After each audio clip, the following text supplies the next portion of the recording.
Origen de los santos inocentes. Después de que los magos partieron de Belén, el ángel del Señor se le apareció en sueños a José y le dijo: levántate, toma al niño y a su madre y huye a Egipto. Quédate allá hasta que yo te avise, porque Herodes va a buscar al niño para matarlo. José se levantó y esa misma noche tomó al niño y a su madre y partió a Egipto, donde permaneció hasta la muerte de Herodes. Así se cumplió lo que dijo el Señor por medio del profeta: de Egipto llamé a mi hijo. Cuando Herodes se dio cuenta de que los magos lo habían engañado, se puso furioso y mandó matar en Belén y sus alrededores a todos los niños menores de 2 años, conforme a la fecha que los magos le habían indicado. Así se cumplieron las palabras del profeta Jeremías. En Ramá se ha escuchado un grito, se oyen llantos y lamentos. Es Raquel que llora por sus hijos y no quiere que la consuelen porque ya están muertos. Es posible que para los católicos del siglo XXI esta sea una de las páginas más crueles y difíciles del Evangelio. La vida de Cristo empieza con el derramamiento de sangre inocente. La tradición ha rodeado de bromas y chistes ese 28 de diciembre en que se conmemora a estos inocentes. ¿No será que rodeamos de sonrisas lo que nos aterra? Porque ante la escena de la huida de Cristo y la muerte de los pequeños betlemitas, un cristiano no puede sentir otra cosa que horror y espanto. Podemos imaginarnos lo asustado que quedó José después del anuncio del ángel. Lo que el ángel le dijo sobre Herodes era desgraciadamente cierto, y José sabía que los soldados del rey recorrerían en poco tiempo los 8 kilómetros que separaban la capital de la aldea.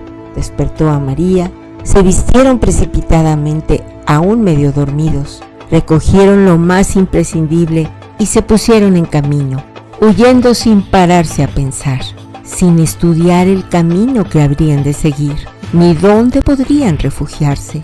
Sabían únicamente que tenían que alejarse de la ciudad, poner distancia entre su hijo y Herodes, sin despedirse de nadie. Dormían durante el día y caminaban por la noche entera, escapando entre las sombras de los soldados de Herodes. No les habrá resultado fácil cruzar el desierto con sus peligros de la arena, la sed y el sol, y así partieron, sin sospechar que la gran tragedia quedaba a sus espaldas. Cuando Herodes vio que los magos lo habían engañado, estalló su cólera. No podía aceptar que alguien se hubiera burlado de él. Lo que le preocupaba al rey no era tanto el niño, sino un posible movimiento mesiánico en torno a él, lo que podría dar origen a una sublevación. Entonces decidió cortar por lo sano y mandó asesinar a todos los recién nacidos de Belén y sus alrededores. Cuentan que su crueldad era tal que mandó matar a 3 de sus propios hijos.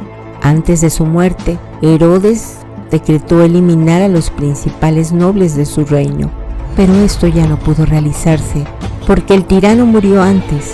Solo un hombre tan violento y cruel como Herodes pudo ordenar una matanza tan bárbara como la que cuenta el evangelista San Mateo. ¿Cuántos fueron los muertos? La leyenda ha multiplicado las cifras.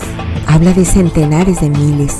Belén era en aquel tiempo un pueblo pequeño y con sus alrededores no podía tener más de 20 o 30 niños varones menores de 2 años. Pero no es el número lo que nos horroriza, sino el hecho. ¿Por qué murieron estos niños? El hombre de hoy no logra digerir la muerte de los inocentes, a pesar de que nunca han muerto tantos inocentes como en nuestros días. Basta con pensar en el aborto organizado. La Iglesia, venerando con cariño a estos pequeños, ha tratado de entender el misterio de su muerte.